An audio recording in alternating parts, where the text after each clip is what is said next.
اور اس نے تم کو تشریعی علوم کا وہ علم عطا فرمایا ہے جو مجھ کو عطا نہیں ہوا۔ حضرت موسیٰ علیہ السلام نے کہا انشاءاللہ آپ مجھ کو صابر و ضابط پائیں گے اور میں آپ کے ارشاد کی قطعاً خلاف ورزی نہیں کروں گا۔ حضرت خضر علیہ السلام نے کہا تو پھر شرط یہ ہے کہ جب آپ میرے ساتھ رہیں تو کسی معاملے کے متعلق بھی جس کو آپ کی نگاہیں دیکھ رہی ہوں مجھ سے کوئی سوال نہ کریں جب تک کہ میں خود آپ کو ان کی حقیقت بتا دوں گا۔ حضرت موسیٰ علیہ السلام نے منظور کر لیا اور دونوں ایک جانب کو روانہ ہو گئے۔ جب سمندر کے کنارے پہنچے تو سامنے سے ایک کشتی نظر آئی۔ حضرت خضر علیہ السلام نے ملاحوں سے کرایہ پوچھا۔ وہ خضر علیہ السلام کو پہچانتے تھے، لہذا انہوں نے کرایہ لینے سے انکار کر دیا اور اصرار کر کے دونوں کو کشتی میں سوار کر لیا اور کشتی روانہ ہو گئی۔ ابھی چلے ہوئے زیادہ عرصہ نہیں ہوا تھا کہ حضرت خضر علیہ السلام نے کشتی کے سامنے والے حصے کا ایک تختہ اکھاڑ کر کشتی میں سوراخ کر دیا۔ حضرت موسیٰ علیہ السلام سے ضبط نہ ہو سکا۔ خضر علیہ السلام سے کہنے لگے کشتی والوں نے تو یہ احسان کیا کہ آپ کو اور مجھ کو مفت سوار کر لیا اور آپ نے اس کا یہ بدلہ دیا کہ کشتی میں سوراخ کر دیا کہ سب کشتی والے کشتی سمیت ڈوب جائیں۔ یہ تو بہت نازیبا بات ہوئی۔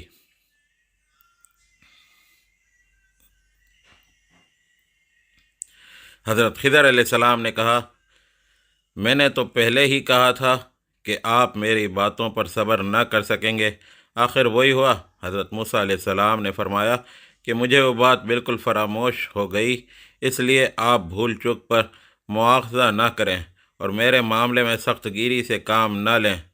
نبی اکرم صلی اللہ علیہ وآلہ وسلم نے فرمایا کہ یہ پہلا سوال واقعی موسیٰ علیہ السلام کی بھول کی وجہ سے تھا۔ اسی اثنا میں ایک چڑیا کشتی کے کنارے آ کر بیٹھی اور پانی میں چونچ ڈال کر ایک قطرہ پانی پی لیا۔ حضرت خضر علیہ السلام نے کہا بلا شائبہ تشبیہ، علم الہی کے مقابلے میں میرا اور تمہارا علم ایسا ہی بے حقیقت ہے جیسا کہ سمندر کے سامنے یہ قطرہ۔ کشتی کنارے لگی اور دونوں اتر کر ایک جانب روانہ ہو گئے۔ سمندر کے کنارے کنارے جا رہے تھے کہ ایک میدان میں کچھ بچے کھیل رہے تھے۔ حضرت خضر علیہ السلام آگے بڑھے اور ان میں سے ایک بچے کو قتل کر دیا۔ حضرت موسیٰ علیہ السلام کو پھر یہ راہ صبر نہ رہا، فرمانے لگے ناحق ایک معصوم جان کو آپ نے مار ڈالا، یہ تو بہت ہی برا کیا۔ حضرت خضر علیہ السلام نے کہا میں تو شروع ہی میں کہہ چکا تھا کہ آپ میرے ساتھ رہ کر صبر و ضبط سے کام نہ لے سکیں گے۔ نبی کریم صلی اللہ علیہ وسلم نے فرمایا چونکہ یہ بات پہلی بات سے بھی زیادہ سخت تھی اس لیے حضرت موسیٰ علیہ السلام صبر و ضبط نہ کرنے میں معذور تھے۔ حضرت موسیٰ علیہ السلام نے فرمایا خیر اس مرتبہ اور نظر انداز کر دیجئے، اس کے بعد بھی اگر مجھ سے صبر نہ ہو سکا تو پھر عذر کا کوئی موقع نہیں رہے گا اور اس کے بعد آپ مجھ سے علیحدہ ہو جائیے گا۔ غرض پھر دونوں روانہ ہو گئے اور چلتے چلتے ایک ایسی بستی میں پہنچے جہاں کے باشندے خوش عیش اور مہمانداری کی ہر طرح قابل تھے، مگر دونوں کی مسافرانہ درخواست پر بھی ان کو مہمان بنانے سے انکار کر دیا تھا۔ یہ ابھی بستی ہی میں سے گزر رہے تھے کہ خضر علیہ السلام ایک ایسے مکان کی جانب بڑھے جس کی دیوار کچھ جھکی ہوئی تھی اور اس کے گر جانے کا اندیشہ تھا۔ حضرت خضر علیہ السلام نے اس کو ہاتھ کا سہارا دیا اور دیوار کو سیدھا کر دیا۔ حضرت موسیٰ علیہ السلام نے پھر خضر علیہ السلام کو ٹوکا اور فرمانے لگے کہ ہم اس بستی میں مسافرانہ وارد ہوئے، مگر اس کے بسنے والوں نے نہ مہمانداری کی اور نہ ٹکنے کی جگہ دی۔ آپ نے یہ کیا کہ اس کے ایک باشندے کی دیوار کو بغیر اجرت درست کر دیا۔ اگر کرنا ہی تھا تو بھوک پیاس کو دور کرنے کے لیے کچھ اجرت ہی طے کر لیتے۔ حضرت خضر علیہ السلام نے فرمایا اب میری اور تمہاری جدائی کا وقت آ گیا ہے، ھذا فراق بینی و بینکم۔ اور پھر انہوں نے حضرت موسیٰ علیہ السلام کو ان تینوں معاملات کے حقائق کو سمجھایا اور بتایا کہ یہ سب من جانب اللہ وہ باتیں تھیں جن پر آپ صبر نہ کر سکے۔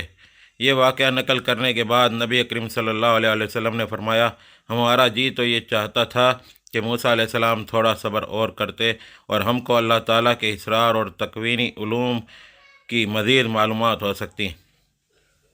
جب حضرت موسیٰ اور حضرت خضر علیہ السلام کی مفارقت ہونے لگی تو خضر علیہ السلام نے ان واقعات کی جو حقیقت بیان کی۔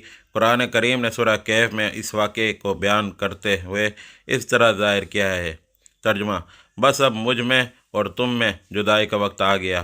ہاں، جن باتوں پر تم سے صبر نہ ہو سکا ان کی حقیقت تمہیں بتلائے دیتا ہوں۔ سب سے پہلے کشتی کا معاملہ لو۔ وہ چند مسکینوں کی تھی جو سمندر میں محنت مزدوری کرتے ہیں، اور جس طرف بڑھ رہے تھے وہاں ایک بادشاہ ہے ظالم، جس کسی کی اچھی کشتی پاتا ہے زبردستی لے لیتا ہے۔ میں نے چاہا اس کی کشتی میں عیب ڈال دوں تاکہ عیبی سمجھ کر اس کو چھوڑ دے۔ رہا لڑکے کا معاملہ تو اس کے ماں باپ مومن ہیں۔ میں یہ دیکھ کر ڈرا کہ یہ انہیں سرکشی اور کفر کر کے اذیت پہنچائے گا، پس میں نے چاہا کہ ان کا پروردگار اس لڑکے سے بہتر انہیں لڑکا دے گا، دینداری میں بھی اور محبت میں بھی۔ اور وہ جو دیوار درست کر دی گئی تو وہ شہر کے 2 یتیم لڑکوں کی ہے جس کے نیچے ان کا خزانہ گڑا ہوا ہے۔ ان کا باپ ایک نیک آدمی تھا، پس تمہارے پروردگار نے چاہا دونوں لڑکے اپنی جوانی کو پہنچیں اور اپنا خزانہ محفوظ پا کر نکال لیں۔ یہ ان لڑکوں کے حال پر پروردگار کی ایک مہربانی تھی جو اس طرح ظہور میں آئی۔ اور یاد رکھو، میں نے جو کچھ کیا اپنے اختیار سے نہیں کیا بلکہ اللہ کے حکم سے کیا۔ یہ ہے حقیقت ان باتوں کی جن پر تم صبر نہ کر سکے۔ قرآن عزیز نے اس واقعے کی شروع میں خضر علیہ السلام کے اس علم کے متعلق کہا ہے وَعَلَّمْنَاهُ مِن لَدُنَّا عِلْمًا، اور ہم نے اس کو اپنے پاس سے علم عطا کیا۔ اور قصے کے آخر میں خضر کا یہ قول نقل کیا۔ ترجمہ: میں نے اس سلسلے میں واقعات کو اپنی جانب سے نہیں کیا۔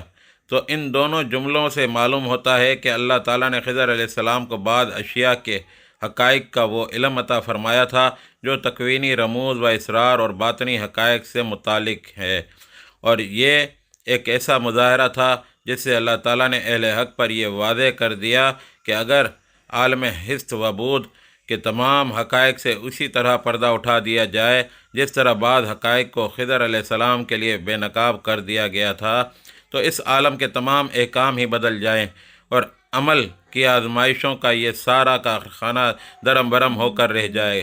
مگر دنیا اعمال کی آزمائش گاہ ہے، اس لیے تکوینی حقائق پر پردہ پڑا رہنا ضروری ہے تاکہ حق و باطل کی پہچان کے لیے جو ترازو قدرت الہی نے مقرر کر دیا ہے وہ برابر اپنا کام انجام دیتا رہے۔ سورہ کہف کی ان آیات کے مطالعے سے یہ بخوبی اندازہ ہو جاتا ہے کہ حضرت موسیٰ علیہ السلام چونکہ اولو العزم پیغمبر اور جلیل المرتبت رسول تھے اور تشریع علوم و احکام کی تبلیغ ان کا منصب تھا، اس لیے وہ ان تکوینی اسرار کے مظاہرے کو برداشت نہ کر سکے اور باوجود وعدہ صبر کے تشریع منکرات کو دیکھ کر ضبط نہ کر سکے، اور حضرت خضر علیہ السلام کو امر بالمعروف اور نہی عن المنکر کا مخاطب بناتے رہے، اور آخر کار جدائی کی نوبت آ گئی۔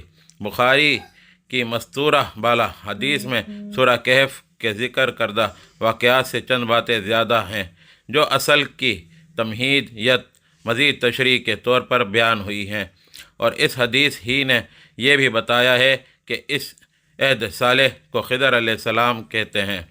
سورہ کہف کی ان آیات کے مطالعے سے یہ بخوبی اندازہ ہو جاتا ہے کہ حضرت موسیٰ علیہ السلام چونکہ اولو العزم پیغمبر اور جلیل المرتبت رسول تھے اور تشریع علوم و احکام کی تبلیغ ان کا منصب تھا، اس لیے وہ ان تکوینی اسرار کے مظاہرے کو برداشت نہ کر سکے اور باوجود وعدہ صبر کے تشریع منکرات کو دیکھ کر ضبط نہ کر سکے، اور حضرت خضر علیہ السلام کو امر بالمعروف اور نہی عن المنکر کا مخاطب بناتے رہے، اور آخر کار جدائی کی نوبت آ گئی۔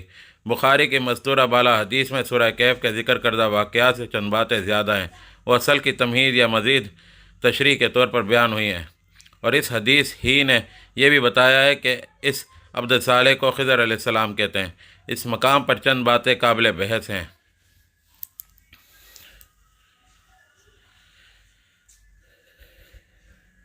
ان کو حیات ابدی حاصل ہے یا وفات پا چکے؟ ترمیم: مفسرین کے یہاں تینوں سوالات کے جوابات میں بہت سے اقوال منقول ہیں۔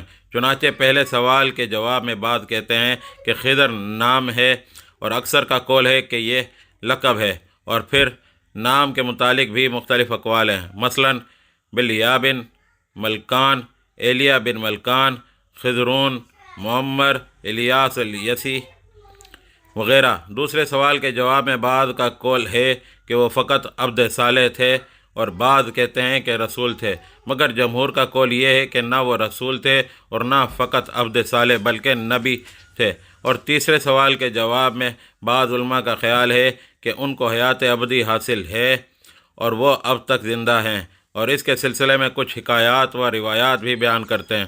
اور جلیل القدر محققین فرماتے ہیں کہ ان کے لیے حیات ابدی کا ثبوت نہ قرآن سے ثابت ہے اور نہ احادیث سے، لہذا وہ بھی انسانی دنیا کی طرح اپنی طبی موت سے وفات پا چکے ہیں۔